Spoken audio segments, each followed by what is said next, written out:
In April of 2025, an official Ford dealership published a story.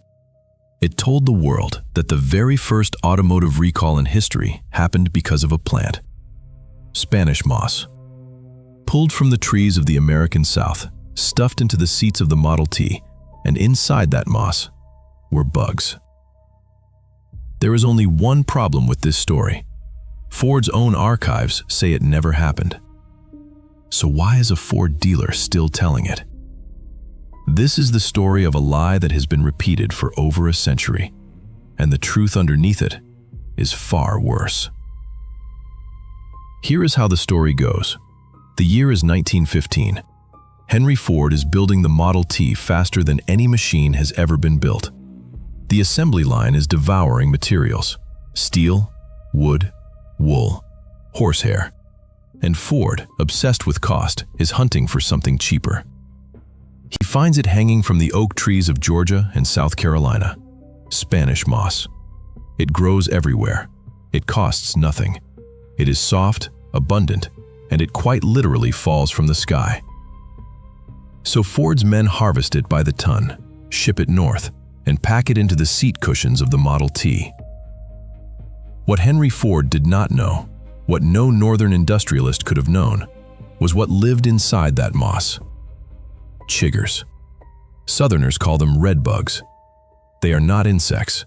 They are the larvae of a mite, smaller than the period at the end of a sentence. They do not bite the way a mosquito bites. They attach to skin, and they inject an enzyme that dissolves human tissue.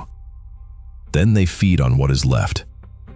The itching does not begin immediately. It begins hours later, and it can last for weeks. Now imagine it, a family in their Sunday best, a brand new Ford, and somewhere beneath them, in the cushion they are sitting on, something is waking up. The bugs crawl out. They bite through the fabric. They bite through the clothing. And they bite the customers of the Ford Motor Company. The complaints flood in. Ford has no choice. He calls the cars back. The first automotive recall in history. Not for brakes, not for steel, for insects. It is a perfect story. It has an arrogant billionaire. It has nature taking revenge. It has ordinary people bitten in the most humiliating way imaginable. And it is everywhere. Law firms cite it. Antique car clubs publish it. Museums repeat it. Tour guides in Savannah tell it every single day. Ford dealerships. Dealerships that sell Fords put it on their own websites as automotive trivia. But when you line those tellings up next to each other, something starts to go wrong. Some say it happened in 1915. Others insist it was 1913. Some say the moss was in the seats. Others say it was packing material inside Cypress shipping crates. Some say every Model T was recalled. Others say only a few. One popular article admits, in writing, that the details are, quote, sketchy, and that the information was gathered by searching the internet, quote, ad nauseum. That is not a historical record. That is a rumor wearing a suit. And notice what is missing from every single version. No date on a document, no name of an executive, no number of cars, no newspaper headline, no photograph, no court record, no memo. A recall is a paper event. It generates letters, invoices, notices, complaints. This one generated nothing at all. So let's do what nobody selling this story ever did. Let's look for the evidence. 1915. Henry Ford is the most famous industrialist alive.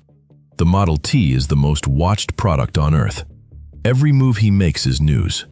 If Ford had stopped production, if Ford had called back thousands of cars, if American families had been attacked by insects inside their own automobiles, it would have been a scandal, a national story, front pages.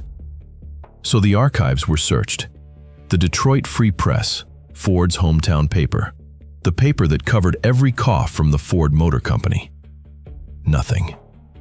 The Detroit Society papers, the gossip sheets that lived for stories exactly like this one.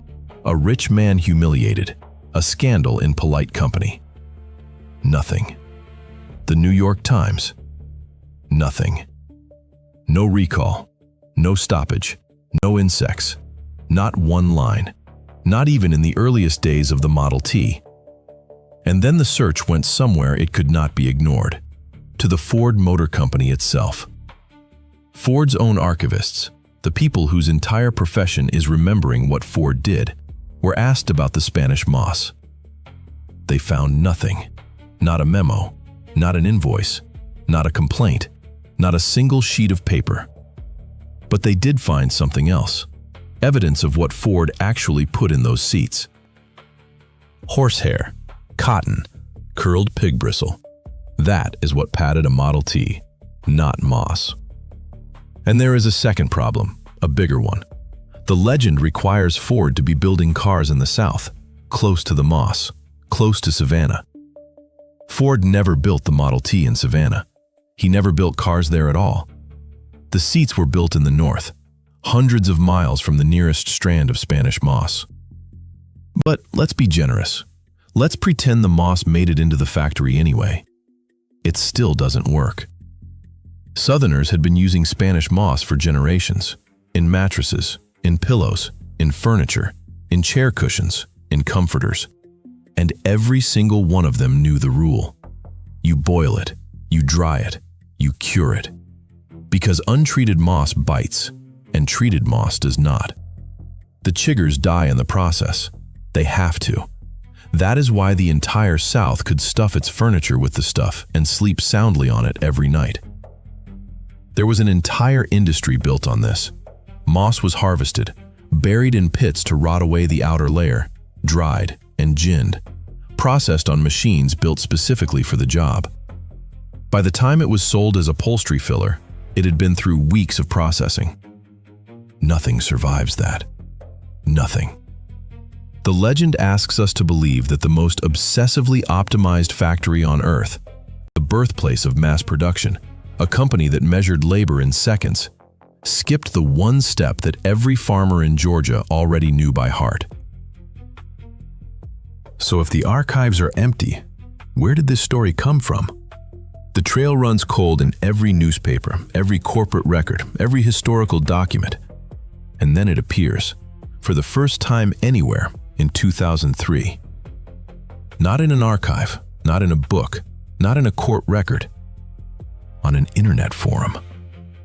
A discussion board about old tractors, and in that post, the author names his source. A tour guide in Savannah, Georgia. That is it.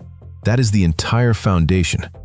A man on a sightseeing tour telling tourists a fun fact between stops. And from that single moment, the story escaped. Into forums, into blogs, into law firm websites, into car club newsletters, into museum tours. And finally, into the official website of a Ford dealership in 2025. A myth that started with a tour guide came home to Ford. And here is what makes this legend so dangerous. It is not built from lies. It is built from facts, assembled in the wrong order. Spanish moss is real. It does hang from the trees of the South. Chiggers are real. They do live in it. They do bite. Southern upholsterers really did use moss as stuffing, in furniture and in the repair of old car seats. Henry Ford really was obsessed with cheap materials. He really did buy timber and raw material from the South. Every ingredient of the legend is true. The recipe is fiction.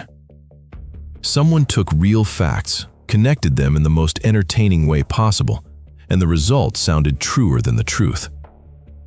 That is how a myth survives 100 years. Not by being false, by being almost right. And ask yourself why this particular story refused to die. Because it is delicious. It lets the South humiliate the arrogant Northern industrialist. It punishes the man who mechanized America, using the oldest, slowest, most natural weapon imaginable. And it bites Ford's customers in the one place no one can be dignified about. Stories like that don't need evidence. They just need to be enjoyable enough to repeat. So the moss is dead, the bugs are dead, the legend is dead, which leaves us with the real question. What was the first recall? The oldest one on record in the United States belongs to Cadillac. 1959 and 1960. The steering linkage could fail. Not on a highway, not at speed. It failed when you turned the wheel 90 degrees at 10 to 15 miles an hour. A parking lot, an intersection, a driveway. The moment you turned, the car stopped listening. But here is the honest part, the part most videos will never tell you. In 1959, there was no National Highway Traffic Safety Administration, no federal recall system, no legal obligation to report anything, no central database, no requirement to notify a single owner. So calling Cadillac the first is not a statement about history. It is a statement about paperwork. It is simply the oldest one someone bothered to write down. The machinery of the modern recall did not exist until 1966. That was the year the United States created a federal agency with the power to force a manufacturer to fix what it had built. For the first time, a car company could be compelled, by law, to admit it was wrong. And 5 years later, that power was tested. December 5th, 1971. 6.7 million vehicles. Chevrolets, Novas, Camaros, GMC trucks. 1965 through 1970. Almost anything General Motors built with a V8. The largest recall in history at that time, and the defect was almost invisible.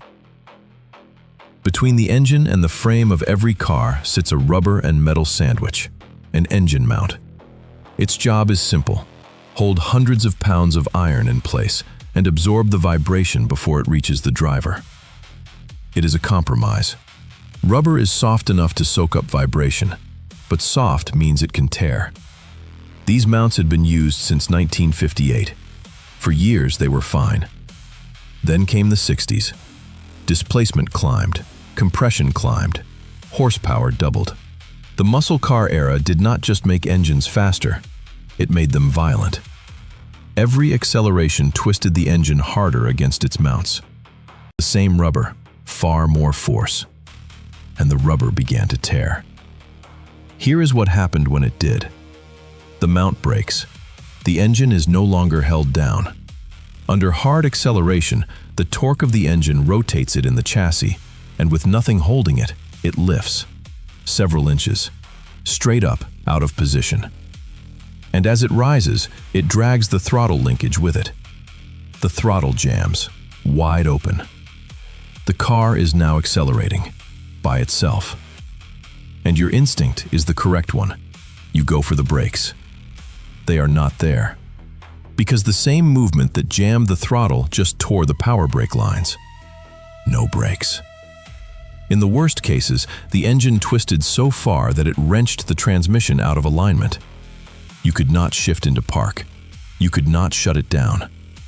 You were a passenger in your own car. Understand what that means at speed. A vehicle at full throttle, on a public road, with no brakes and no way to select park. The only remaining option was the ignition key, and turning it off would lock the steering column on many cars of that era. Stop the engine, and you lose the ability to steer. There was no good answer. Now the part that turns a defect into a scandal. General Motors knew. By the time of the recall, GM had 172 reported engine mount failures, 63 accidents, 18 injuries. And before admitting anything publicly, the company had already quietly replaced roughly 100,000 engine mounts. 100,000. Silently. Not as a recall, not as an admission, as routine service. GM's public position? That this was not a safety hazard. Not dangerous, not urgent. Nothing to see. GM stayed quiet. The regulators stayed quiet. For years. The recall did not happen because a company took responsibility. It happened because the press finally noticed. And then there is the repair, the part that tells you everything. What do you do about 6.7 million cars with engine mounts that tear themselves apart?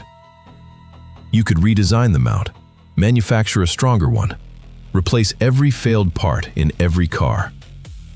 General Motors did not do that. They built a cable, a steel cable, running from the engine to the frame, so that when the mount broke, and it would break, the engine simply could not rise far enough to jam the throttle. They did not fix the defect. They tied it down. The faulty mounts stayed in the cars, millions of them, still tearing. Just now, on a leash. So why couldn't there be a recall before Henry Ford? Because a recall requires three things that did not exist before the assembly line. Thousands of identical machines, a record of who owns them, and a single company responsible for all of them.